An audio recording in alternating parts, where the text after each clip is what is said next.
És labor del xarcuter complir els seus estrictes desiderats. Posi'm un pernil, pernil. La reincidència Pernil expressa l'anhel dels nostres clients per un producte natural sotmès al rigorós escrutini dels més avesats coneixers. A Noel som mestres xarcuters des de 1940 i Delícies és un pernil de matrícula, sense lactosa ni fosfats afegits. Obrin l'entrepà per la tercera llesca. Noel, xarcuteria de tota la vida.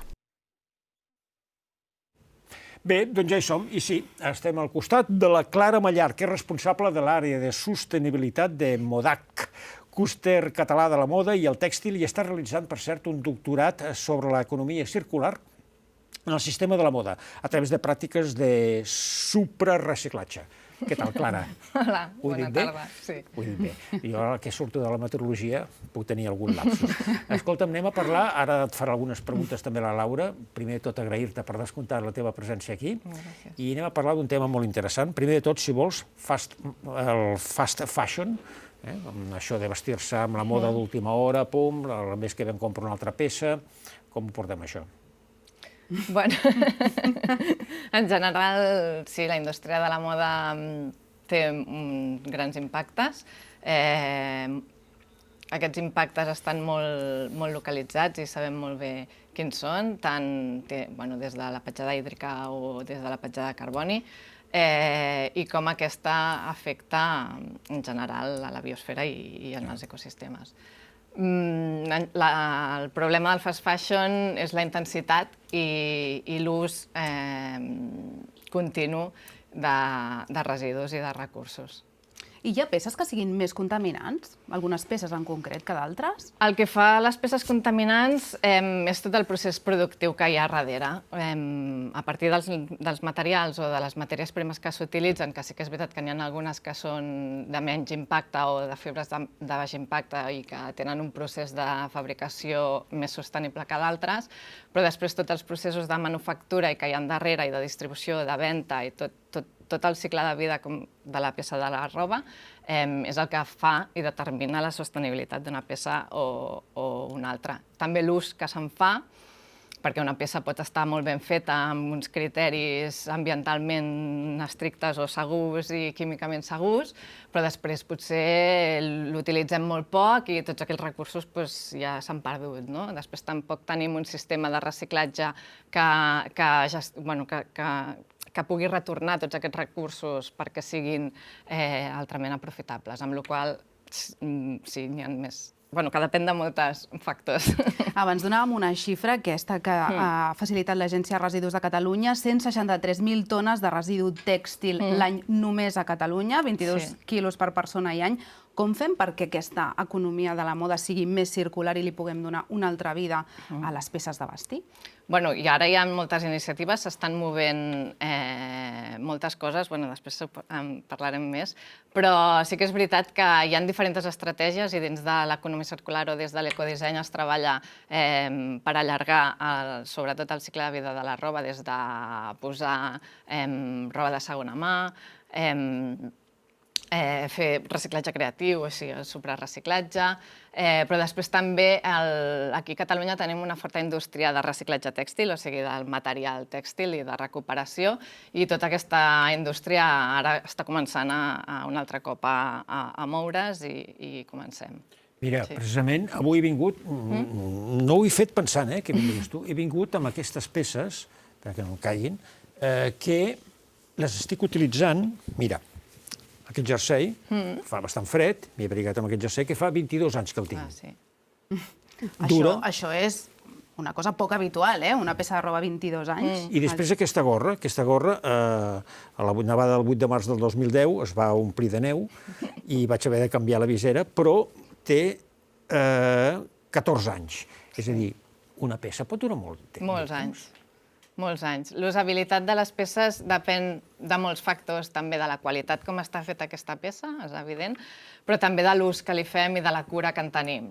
I també quines relacions establim també amb les peces de roba. Hi ha un vincle emocional que a vegades amb aquest fast fashion que comentàvem és difícil, no?, establir-lo. En canvi, amb marques de moda que ofereixen un tipus de roba més propera o que tenen un relat o que saps que estan fetes de proximitat, saps qui les ha confeccionat o el taller que les ha confeccionat o tenen darrere una història, és més fàcil que el consumidor o l'usuari de la roba tingui un vincle emocional, la cuidi i aquesta roba duri més, això sí. Clara, dèiem que tu ets la responsable del clúster català de la moda i el tèxtil. Des d'on acompanyeu empreses que vulguin fer el salt per ser més sostenibles.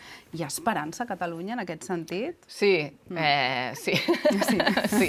Per posar el punt d'optimisme, eh? Sí, i tant. Sí, des del clúster estem acompanyant aquesta transició. Sí que és veritat que des d'Europa s'estan movent moltes polítiques i molts diners també per invertir en aquesta transició tan digital com sostenible o ecològica.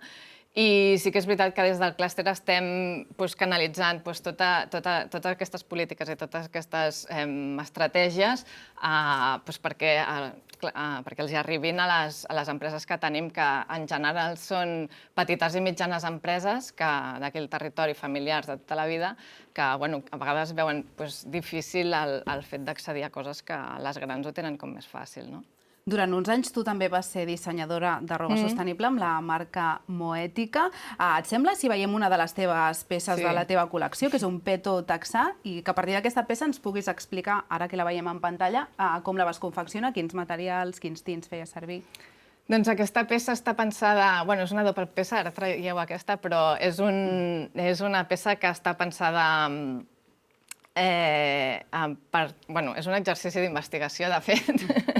I la idea era intentar crear peces de roba que siguin durables, no? I vaig fer un exercici d'investigació i aquesta peça de roba al principi era un peto. Està fet a partir de texà, però de texà reciclat, d'una empresa d'aquí a Barcelona, que recicla texans i després amb aquest residu amb el residu que té, elles mateixes fan fil, i amb aquest fil pots tornar a fer teixit. Aleshores, jo vaig agafar aquest teixit, que ja era reciclat, vaig crear un peto, però amb la idea, pensant sempre en el fi de vida d'aquesta peça de roba, que un cop arribat al fi de vida pogués ser reciclada, però ja pensada des de l'inici. Aleshores, aquesta peça de roba està feta a partir d'uns patrons que es poden cosir de moltes maneres diferents, i aquestes maneres diferents de cosir et donen peces de roba diferents, amb la qual cosa l'usuari, quan s'ha cansat del seu peto, ho pot descosir i ho pot tornar a cosir d'una altra manera. Era un exercici d'investigació per veure si podia arribar als 25 anys. Molt bé, Clara. I, escolta, per cert, tu ets geògrafa, oi? Sí. I veus relació, clima, moda, canvis de temps, meteorologia... Sí, jo total. Sí, jo és que, clar, a més li veig un vincle amb la biosfera i amb els ecosistemes total, no? Perquè ja només començar a pensar en la petjada de carboni, o sigui, amb tot el... amb l'ús de recursos fòssils en general que utilitza la indústria, doncs és evident que sí que té una relació directa amb el clima i com aquesta intensitat de l'ús dels combustibles fòssils està afectant, no? És una relació molt important i està molt bé que ho diguis aquí perquè tots tinguem coneixement a l'hora també d'anar a comprar una peça de roba. Escolta'm, volem acabar amb un petit obsequi. Tu vas néixer el 7 d'abril de 1981. Sí. On vas néixer? Aquí a Barcelona. A Barcelona. Vols saber el temps que feia? Ah, sí. Sí? Que guai. Mira, Clara, aquest és el mapa del temps del dia que tu vas néixer, ja te l'enviarem, i t'haig de dir que tenim una situació de temperatures altes, superiors a les que tocaven per la data, o sigui que la roba que es portava era més aviat roba de gairebé d'estiu, i feia molta xafogor. Ah, sí? Bueno, noi, és la situació que tenies. Molt bé. Clara, m'agradaria abans d'acabar, en 20 segons, que li diguessis a les persones que ens estan veient des de casa que vulguin tenir un armari més sostenible, què poden fer des d'allà, si volen començar? Primer, revisar-se l'armari, o sigui, mirar-se què tenen a dins l'armari per aprendre a saber una mica què tenim, si és cotó, si és polièster, o conèixer una mica més enllà de la simple forma de la peça de roba. Després, a l'hora d'anar a comprar, que pensin si ho necessiten o no, si és un capritxo o no, que també està bé tenir capritxos, però que facin la reflexió abans de si ho necessiten o no. I segon, que busquin alternatives o que o que inverteixin en roba. Doncs moltes gràcies, Clara Mallar, per haver estat avui al Nou Temps del Picó i tots els èxits. Moltes gràcies a vosaltres. Gràcies, Clara. És labor del xarcuter complir els seus estrictes que liderat. Posi'm un pernil, pernil.